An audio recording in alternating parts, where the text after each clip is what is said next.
Šis ir viens no iemesliem, kāpēc man vajag Ovoks, jo tā spāve ir dikti daudz, bet bez viņiem arī nevar. Tāpēc labāk Ovoks nekā bez jums. Mums mājās jauns palīgs Ovoks bezvadu putekļu sūcējs. Veram vaļā, skatāmies. Pamācība iekšā ir un vadiņš. Tātad ar šo mēs droši vien lādējam aparātu. Tad visus paskatīs. Tad ir klāt šāds te statīvs un virstīte un pats putekļu sūcējs. Tātad iekšā šāds te rokturis. To atversim vēlāk. Statīvs. Atvērsim statīvi. Un te pats putekļu sūcējs.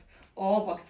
Viņš tik skaists. Paskatīsimies, cik viegli ir salikt Ovoks putekļu sūcēju. Un te mēs spraužam klāt mūsu adapteri un liekam lādēties. Putekļu sūcēja aizmugurē atrodas tvertne ar tīro ūdeni, un šī lūk ir daļa, kur sajiet visi netīrumi un netīrais ūdens. Tīrīšana ir ļoti viegla, vienkārši noņem šo tvertni un izlej netīro ūdeni. Ovoks Puls ir daudzpusīgs tīrīšanas rīks, kas ne tikai efektīvi uzsūc dažāda veida netīrumus, putekļus un gružus, bet arī mazgā un sterilizē grīdas, nodrošinot pilnīgu tīrību un higiēnu tavās mājās.